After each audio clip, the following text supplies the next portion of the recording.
गौरी पुत्र गणेश भगवान की जय। जय श्री कृष्णा, राधे राधे। नमस्कार दोस्तों, आपके अपने YouTube चैनल एक्सप्लोरिंग देवस्थानम में आपका स्वागत है। हर महीने भगवान विष्णु के लिए एकादशी व्रत रखा जाता है।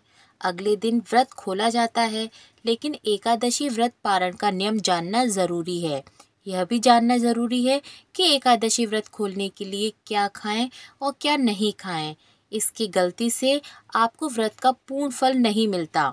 धार्मिक ग्रंथों के अनुसार एकादशी व्रत को द्वादशी तिथि पर खोला जाता है। इस दिन व्रत खोलने के नियम का पालन जरूरी है, क्योंकि इसकी अनदेखी से व्रत का पूरा लाभ नहीं मिलता। ऐसे में आइए जानते हैं एकादशी व्रत पारण के नियम। धार्मिक ग्रंथों के अनुसार भगवान विष्णु को तुलसी दल प्रिय है, इसलिए उनकी पूजा में तुलसी न हो तो वह पूजा या भोग स्वीकार नहीं करते।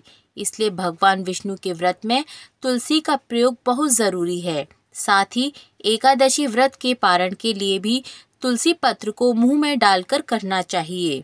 इससे अखंड सौभाग्य, आरोग्य और संतान सुख की प्राप्ति होती है। एकादशी व्रत में चावल खाने पर रोक है, इसलिए एकादशी व्रत का पारण चावल खाकर करने का नियम है। मान्यता है कि एकादशी के दिन चावल खाने से मृत्यु के बाद प्राणी का जन्म रेंगने वाले जीव की योनि में होता है, लेकिन द्वादशी को चावल खाकर व्रत का पारण करने से इस योनि से मुक्ति भी मिल जाती है। इसी के साथ मान्यता है कि एकादशी व्रत पारण के लिए पकाए जा रहे भोजन में गाय के घी का प्रयोग अवश्य करना चाहिए। इससे भगवान श्री हरि प्रसन्न होते हैं। इसी के साथ आइए जानते हैं एकादशी व्रत पारण के दिन तुलसी माता की कथा। तुलसी से जुड़ी एक कथा बहुत प्रचलित है। श्रीमद् देवी भागवत पुराण में इनके अवतरण की दिव्य लीला कथा भी बताई गई है। एक बार शिव ने अपने तेज को समुद्र में फेंक दिया था। उससे एक महातेजस्वी बालक ने जन्म लिया। यह बालक आगे चलकर जालंधर के नाम से पराक्रमी दैत्य राजा बना। इसकी राजधानी का नाम जालंधर नगरी था। दैत्यराज कालनेमी की कन्या वृंदा का विवाह जालंधर से हुआ। जालंधर महाराक्षस था। अपनी सत्ता के मद में चूर उसने माता लक्ष्मी को पाने की कामना से युद्ध किया, परंतु समुद्र से ही उत्पन्न होने के कारण माता लक्ष्मी ने उसे अपने भाई के रूप में स्वीकार कर लिया। वहां से पराजित होकर वह देवी पार्वती को पाने की लालसा में कैलाश पर्वत पर गया। भगवान देवादिदेव शिव का ही रूप धरकर वह माता पार्वती के समीप गया, परंतु माँ ने अपने योग बल से उसे तुरंत पहचान लिया तथा वहां से अंतर्ध्यान हो गईं।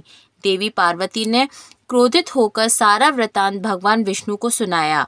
जालंधर की पत्नी वृंदा अत्यंत पतिव्रता स्त्री थी। उसी के पतिव्रत धर्म की शक्ति से जालंधर न तो मारा जाता था और न ही वह पराजित होता था।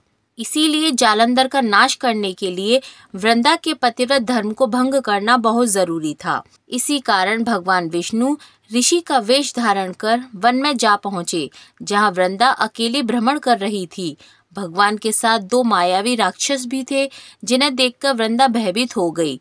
ऋषि ने वृंदा के सामने पल में दोनों को भस्म कर दिया। उनकी शक्ति देखकर वृंदा ने कैलाश पर्वत पर महादेव के साथ युद्ध कर रहे अपने पति जालंधर के बारे में पूछा। ऋषि ने अपनी माया जाल से दो वानर प्रकट किए। एक वानर के हाथ में जालंधर का सिर था तथा दूसरे के हाथ में धड़। अपने पति की यह दशा देखकर वृंदा मूर्छित होकर गिर पड़ी। होश में आने पर उन्होंने ऋषि रूपी भगवान से विनती की कि वह उसके पति को जीवित करें। भगवान ने अपनी माया से पुनः जालंधर का सिर धड़ से जोड़ दिया, परंतु स्वयं भी वह उसी शरीर में प्रवेश कर गए। वृंदा को इस छल का जरा सा भी आभास नहीं हुआ। जालंधर बने भगवान के साथ वृंदा पतिव्रता का व्यवहार करने लगी, जिससे उसका सतीत्व भंग हो गया। ऐसा होते ही वृंदा का पति जालंधर युद्ध में हार गया। इसी सारी लीला का जब वृंदा को पता चला तो उसने क्रोधित होकर भगवान विष्णु को शिला होने का श्राप दे दिया तथा स्वयं सती हो गई। जहाँ वृंदा भस्म हुई वहाँ तुलसी का पौधा उगा। भगवान विष्णु ने वृंदा से कहा, हे वृंदा, तुम अपने सतीत्व के कारण मुझे लक्ष्मी से भी अधिक प्रिय हो गई हो। अब तुम तुलसी के रूप में सदा मेरे साथ रहोगी और पूरे विश्व में पूजी जाओगी। जो मनुष्य भी मेरे शालिग्राम रूप के साथ तुलसी का विवाह करेगा उसे इस लोक और परलोक में विपुल यश प्राप्त होगा। जिस घर में तुलसी होती है वहाँ यम के दूत भी असमय नहीं जा सकते।